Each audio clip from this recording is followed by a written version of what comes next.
Histology बोलिए, histopathology बोलिए, उसका जो चैप्टर पढ़ा रहे थे methods of staining of special tissues, उसका बहुत सारे स्टेन के बारे में बता चुके हैं। उसके बाद ये नेक्स्ट जो स्टेन है उसका नाम है फॉस्फोटंगस्टिक एसिड हेमेटॉक्सिलिन स्टेन।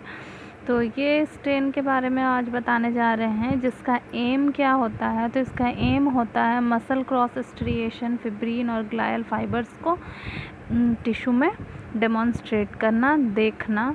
इसके लिए इस स्टेन का यूज़ किया जाता है। इससे स्टेन किया जाता है तो मसल क्रॉस स्ट्रिएशन फाइब्रिन और ग्लायल फाइबर्स हमको दिखाई देता है टिश्यू में।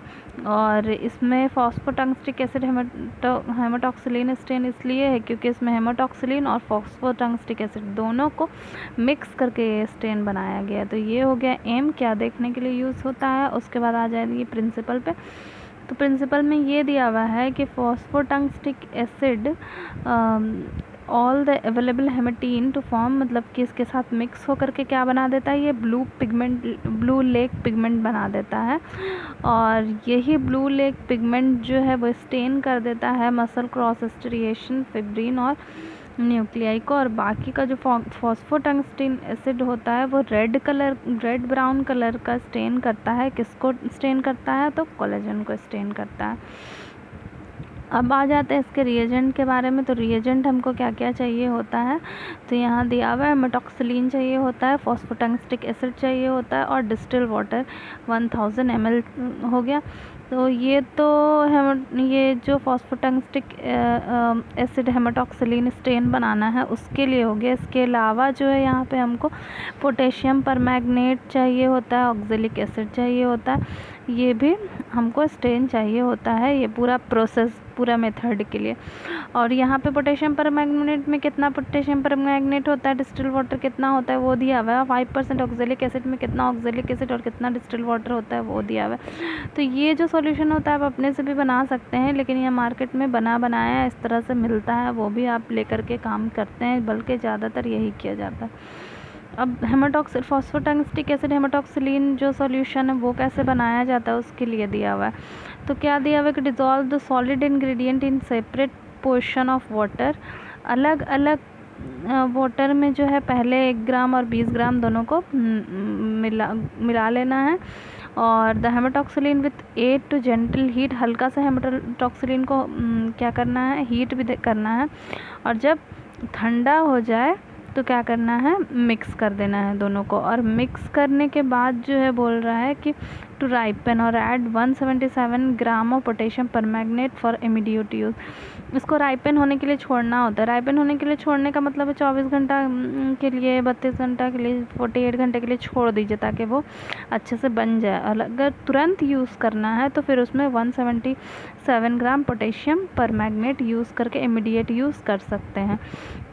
और अच्छे से अगर इसको बोल रहा है कि राइपन पकाना है, मतलब बनाना है अच्छे से, तो इस रिच पर्पल इन कलर और ओपेक कैसा हो जाता है, रिच पर्पल कलर का हो जाता है, बिल्कुल ओपेक हो जाता है। ओपेक कहने का मतलब कि आर पार दिखाई बिल्कुल नहीं होगा, इतना अच्छा पर्पल कलर का हो जाता है। और ये आपको सॉल्यूशन बनाया हुआ भी मिलता है, आप ले सकते हैं। इसके बाद आप जाते हैं इसका प्रोसीजर यानी मेथड कैसे किया जाता है। तो सबसे पहले क्या करेंगे कि टिश्यू को डिहाइड्रेट करेंगे और फिर कहाँ रख देंगे, पानी में रख देंगे, उसमें से निकालेंगे। और उसके बाद पोटेशियम परमैंगनेट में इसको रखेंगे कितने देर के लिए, तो 5 से 10 मिनट के लिए। उसके बाद उस पोटेशियम परमैंगनेट को फेंक देना, उसमें दोबारा फिर स्टेन नहीं करना, ये दिया हुआ है।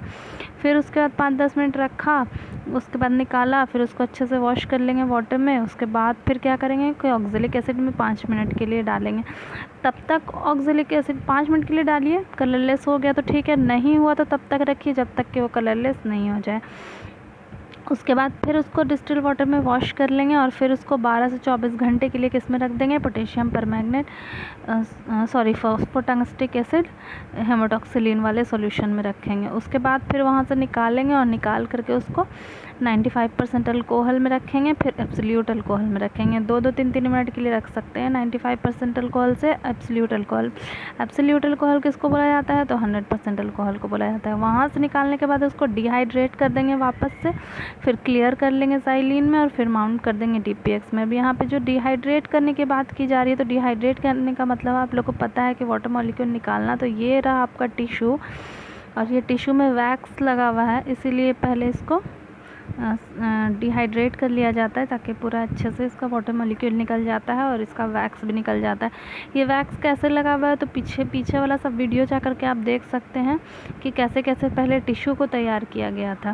पहले उसका फिक्सेशन किया गया था, उसके बाद एम्बेडिंग होगा, फिर माइक्रोटोम करके ये सेक्शन इस तरह स्लाइड पे लिया जाता है। तो उसके बाद फिर जो है उसको डिहाइड्रेट करने के लिए दिया हुआ है। तो डिहाइड्रेट कैसे करेंगे, 10% alcohol, 30% alcohol, 50% alcohol, 70% alcohol, 90% alcohol और 100% अल्कोहल में 2-2 मिनट के लिए रखते जाएंगे तो ये डिहाइड्रेट हो जाएगा। तो पहला पॉइंट वही था, डिहाइड्रेट करना। लास्ट में भी फिर डिहाइड्रेट करना है तो वैसे ही कर लेंगे। उसके बाद क्लियर करने के लिए बोला हुआ है, तो क्लियर भी बस क्या करेंगे, 2 मिनट के लिए ज़ाइलिन में डाल देंगे तो उस पर जितना भी सॉल्यूशन, जितना भी केमिकल है सब साफ़ हो जाता है, क्लियर हो जाता है। उसके बाद माउंट करने की बात है। यहाँ पे ये वाला इमेज में ये है कि मान लीजिए अलग अलग, यही सेम कलर नहीं है, सिर्फ दिखाने के लिए बता रहे कि अलग अलग स्टेन में इसी तरह से डाल करके 2 मिनट, 4 मिनट, 5 मिनट, 10 मिनट, जितना देर के लिए भी रखना है उसको स्लाइड को रखा जाता है और निकाला जाता है। उसके बाद जो है माउंट करने की बात आ रही है, तो माउंट वाला फ़ोटो इसमें नहीं लगा सके, लेकिन माउंट करने के लिए बहुत बार हम सारे वीडियो में बताए हैं। मान लीजिए कि ये स्लाइड है और स्लाइड के ऊपर टिश्यू है, टिश्यू का स्टेन बिल्कुल पूरी तरह से हो गया, तो एक ड्रॉप जो है ना इसके ऊपर DPX, छोटे से शीशी में आता है DPX, बिल्कुल ग्लू जैसा होता है, चिपचिपा।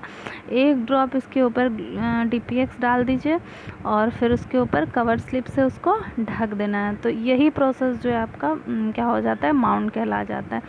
उसके बाद उसको क्या करेंगे, माइक्रोस्कोपिक एग्जामिनेशन करेंगे, कैसे इस तरह का दिखेगा। इसमें कलर सब दिया हुआ है अलग अलग, तो यहाँ पे कलर देख सकते हैं। स्ट्रिएटेड फाइबर जो होगा वो ब्लू दिखेगा, एस्ट्रोसाइट्स जो होगा वो भी ब्लू दिखेगा, brain blue, nuclei blue, cytoplasm और कोलेजन जो है वो ब्राउन रेड और ब्राउन पिंक किस तरह से आपको दिख जाएगा। तो ये हो गया आपका फॉस्फोटंगस्टिक एसिड हेमेटॉक्सिलिन का स्टेनिंग कैसे किया जाता है, प्रोसीजर, एम, प्रिंसिपल सबके साथ। अगर वीडियो अच्छा लगा तो प्लीज़ एक लाइक कर दीजिएगा, कुछ प्रॉब्लम है तो कमेंट करके पूछ लीजिएगा, और चैनल सब्सक्राइब नहीं किया तो प्लीज़ चैनल को सब्सक्राइब कर दीजिएगा।